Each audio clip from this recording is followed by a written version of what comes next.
Hi and welcome to Jessie James Beads. I'm feeling like making rings. Why don't we head down to the board and see what beauty awaits? Let's take some beautiful gemstone beads and create an easy ring. So I'm going to use 3 of these little beads. Now these are beautiful peach gemstones and they are coin beads which measure 4 millimeters. You could use really whatever 3 to 4 millimeter bead you fancy. They don't have to be gemstone beads, but I really enjoy this design with gemmy goodness. The first wire I'm going to use is a piece of 18 gauge round wire. I've got some raw copper, so that's a medium temper, and it's around about a 9-inch length. If you need a very much larger ring size or a very much smaller ring size, you might like to change that slightly. However, we are going to warm that through in the middle. We're unlikely to be using all of this wire today, but it gives us a really good jumping off point. So you will need a round form of some description that is around about the size of ring that you're looking for.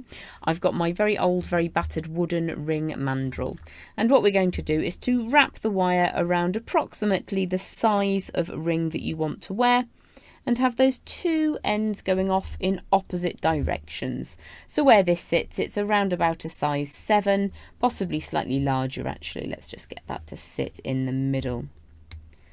So what we're looking for is to have those 2 passes of wire moving across in opposite directions with a bit of a gap in the middle.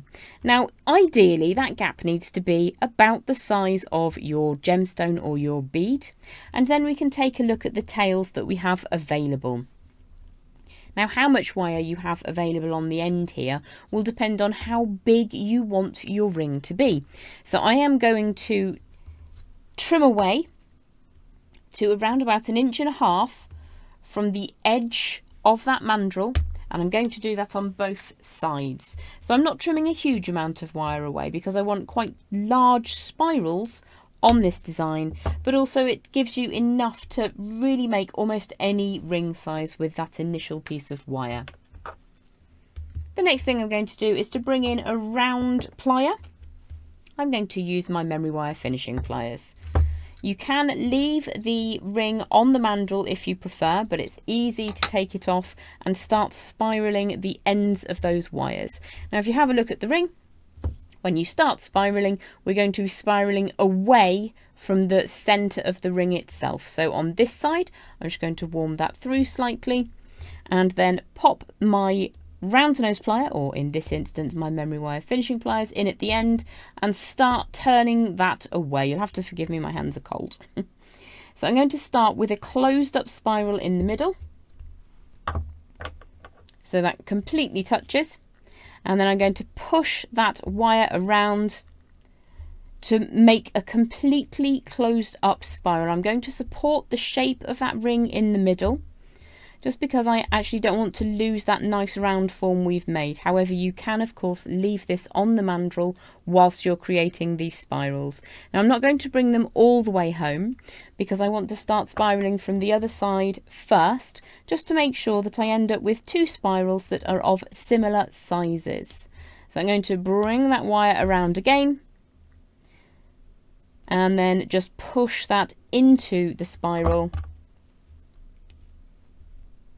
and start bringing that towards the middle of the ring. So again, you can keep that on the mandrel. It just makes it a little bit distracting to see when I'm teaching on screen. So I'll show you what it would look like. You just keep it on the mandrel and you would then be able to estimate the size that you're looking to create the ring. Now, we don't want to bring those 2 spirals together just yet because it's much easier to add in our beads first.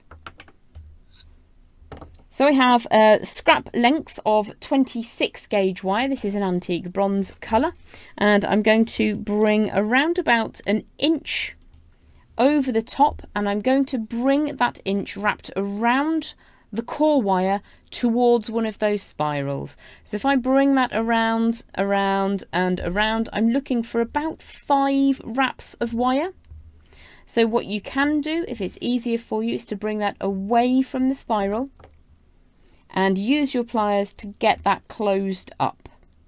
And what we're looking to do is to truncate that wire to make the cut on the end inside the gap here.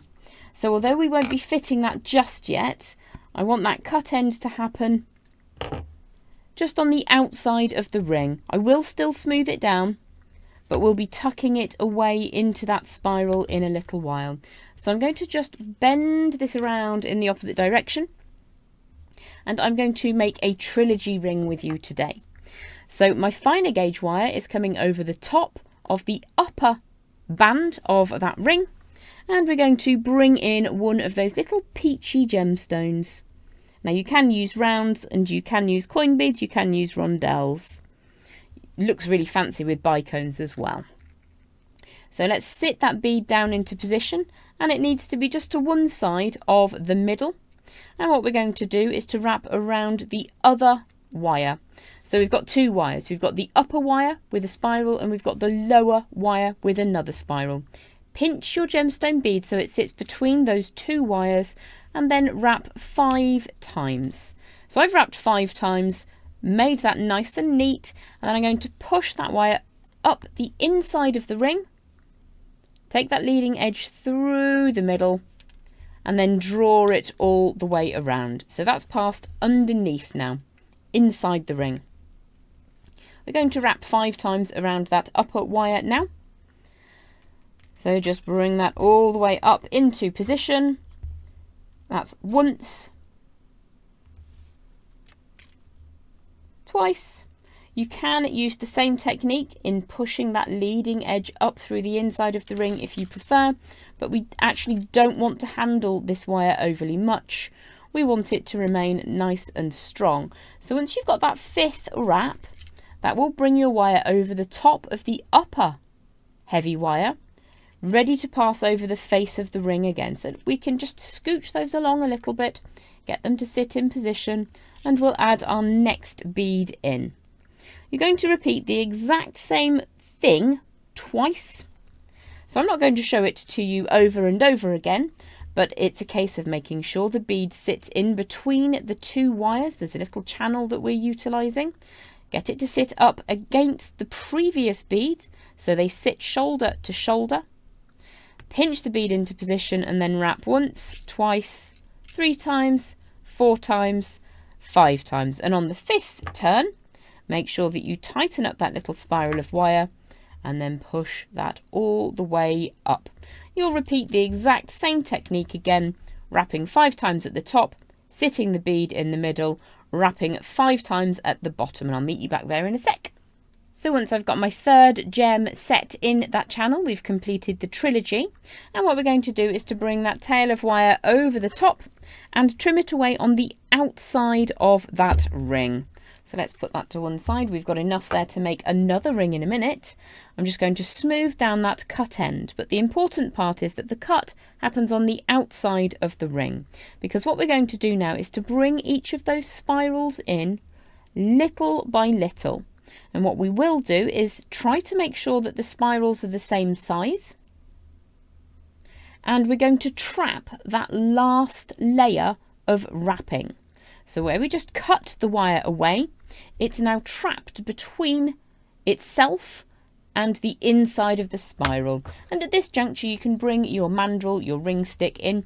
If you need to make that slightly smaller, bring it further down the ring stick and just draw that central section of beads into the middle, and you'll find that you can shrink that down just a little bit. Equally, you can make it just a little larger. What you will need to do is make sure that your beads are sitting pretty, and just close those spirals up a little bit more if you've made the design smaller. So let's pop that on. That's a size 7, give or take, and that sits really nicely on that size 7 finger. So there you've got a couple of examples. They're going in opposite directions. I've got silver and gold here and copper and bronze here. Both of those colourways work really beautifully with these little peachy gemstones. I hope that you have enjoyed that ring tutorial with us here at Jessie James Beads.